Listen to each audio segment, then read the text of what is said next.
The movie opens with a shot of a gigantic beast that has killed a number of humans. A spiritual leader, known as a rabbi in Judaism, is also present, and that rabbi tries to control that animal. A young girl carrying a piece of glass then advances to kill the thing.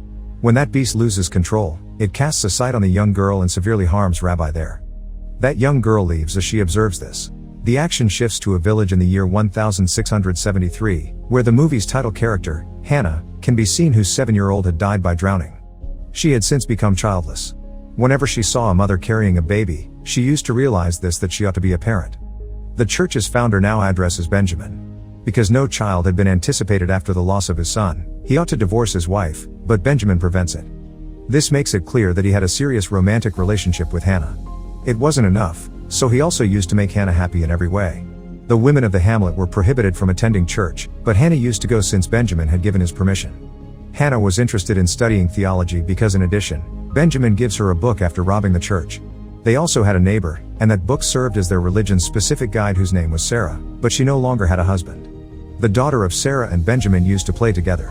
Now, Hannah tells Benjamin, "Thank you for that book." However, Benjamin remained hopeful that they would become parents. Hannah was unwilling to do this. She used to believe that the situations her unborn kid would experience were similar. And Hannah used to take some medication to avoid this. She got it from a woman named Perla in a village, but Hannah was afraid of it because of what happened to his ex-baby. It will be the same for the anticipated babies, and it was the justification behind her action. The next scene shows Benjamin, who still misses his kid, visiting his cemetery.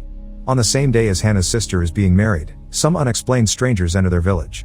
Because a disease was spreading throughout their town, those folks had donned the masks and the odd clothing. Many residents in their village had stopped breathing. The leader of those people was a man by the name of Vladimir, and his daughter had been diagnosed with an illness that could kill her if not treated. Vladimir suspected that his villagers had been charmed by these villagers. As a result of those people's strength and inability to be vanquished via simple combat, this mystery disease has spread across their town.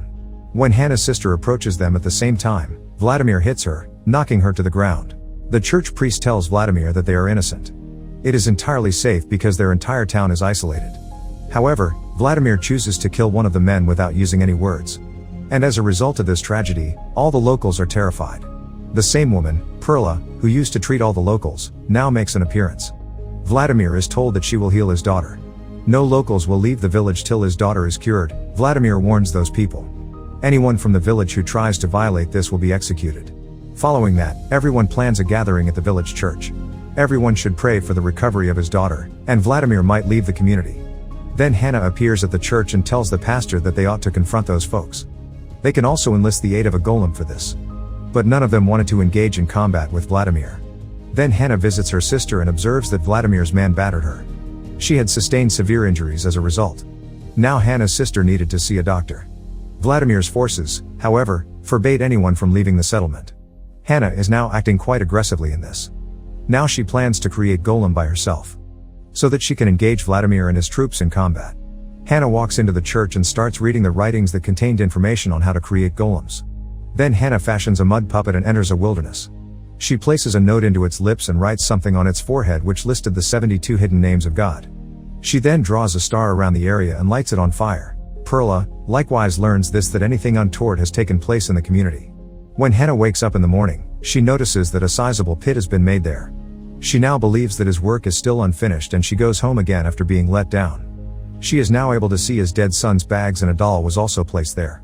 While eating supper one evening, Hannah and Benjamin simultaneously become aware that a visitor is at their home. Hannah makes her way to her dead son's chamber to investigate. When Hannah looked down at the floor, she noticed a child's footprints. On the other hand, when Hannah takes any medication, Benjamin also goes by that name. As a result, Hannah is not planning to have a baby. Now that he is upset with Hannah, Benjamin leaves the house. The following day, Hannah rides her strangely acting horse. She then saw a young child there whose body was caked in muck. Her horse begins to gallop as well, losing control. When Hannah looks at that child again, the child has also vanished from that location. Only the doll of his dead son was lying there. Hannah returns to the spot where she had attempted to summon a golem. Vladimir's men arrive there in the meanwhile. They believe that Hannah is attempting to elude the villain, catch Hannah, and then hang her. A weird power attacks them at the same time that Hannah falls from a tree's hanging rope. A child does arrive at Hannah. He was the identical child that she had seen at her house. His entire body was covered in mud. It becomes clear to her as she cleans the mud off of his forehead that it was the same golem she had created. The words she had written on the sculpture's forehead also show that Hannah had been successful in creating the golem. The golem has now been brought to Hannah's home, where she keeps it hidden from view. Now, Hannah bathes and cleans the golem at night. When Perla from the village questions Hannah about that child, Hannah responds that it is a golem that she manufactured. Perla is informed by Hannah that it is this golem that has saved her life. Additionally, it can shield them from additional catastrophe. Perla moves to the golem, and when it looks at Perla, its eyes fully become black. Then Perla responds, "We've already met when she was a tiny girl," to the golem. This Perla who was first seen at the beginning of this film was a young child. It implies that the creature that was first noticed at the beginning of the film, Perla, was the girl who had existed before the golem who had benefited from this circumstance. When Vladimir moves to this settlement, Perla then tells Hannah that they must slay this golem from here, removing the note that Hannah had placed in its mouth and put there.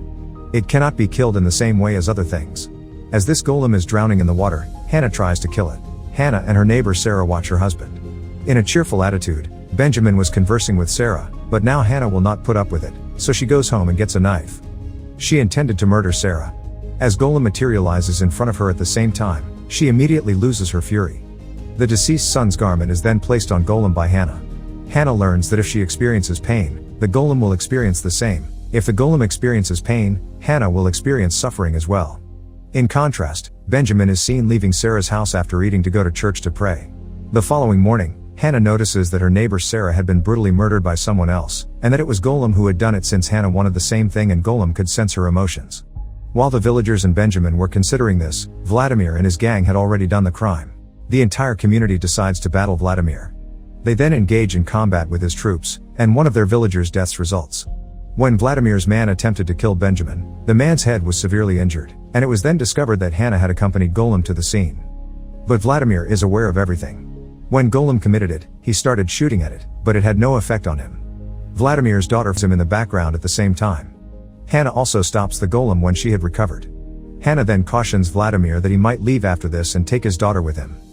Then Vladimir departs with his daughter. The entire hamlet was ecstatic about this. While eating dinner together right now at night, Benjamin and Hannah discover that Golem is really interested in music. Then Benjamin begins playing the violin while Hannah puts the golem to sleep, and Benjamin also pardons her for all of her errors. Later at night, Perla visits their home as well. Perla tries to kill the golem, but it savagely kills her instead, and her blood splatters around Hannah's bedroom. When Benjamin checks it while relocating there, he discovers that Perla has passed away and that Golem is the one responsible for his demise. He is not a deliverer but a cold-blooded ghost. Benjamin then informs Hannah that Perla was killed by a golem, who is not a savior and will also kill us. Hannah is unable to grasp Benjamin's point, so Benjamin goes to the church father and tells him everything. Then the church father requests that he Benjamin 10 individuals and perform magic on them. He also says that he will work some magic on them. It is evident that Vladimir's daughter passed away on the opposite side. Vladimir assumes the locals are playing a joke on him, so he and his men visit the town of Hannah. 10 people are gathered in the village by Benjamin, who then plays the violin to entice the golem. They kill the golem and then bring it into the chapel in hopes that Hannah won't be aware of it. They now begin enchanting the golem, which starts to quake violently under the influence of magic. The same emotions that Golem was experiencing were also felt by Hannah. Hannah has now realized that Benjamin will murder the golem. Then, as Vladimir and his soldiers simultaneously enter the village and set it on fire, she dashes to the church while they start to persecute everyone else. Then Vladimir approaches Hannah and swings a wooden stick at his head. As a result, now Hannah collapses and goes unconscious and Golem also loses its senses. Golem suddenly awakens, attacks the church father, and brutally kills him.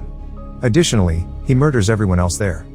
But Benjamin emerges from the house to save himself. The opposite side's Vladimir intended to murder now Hannah. As soon as Golem appears, it uses its hand to rip out Vladimir's heart. The Golem turns all of Vladimir's warriors against them, and it kills everyone who stands in its way. When now Hannah regains consciousness, she sees that the community has been completely destroyed by fire. Following that, Benjamin visits Hannah and informs her that the child isn't theirs. Years prior, their child had passed away. Now Hannah approaches the Golem and bids it a fond farewell. She also pulls the note from its lips, which swiftly converts the golem into dust and causes it to pass away. The message now flies to Sarah's daughter, who picks it up and holds it in her hands. The movie ends. Thanks for watching and click on the next movie recap displayed on screen.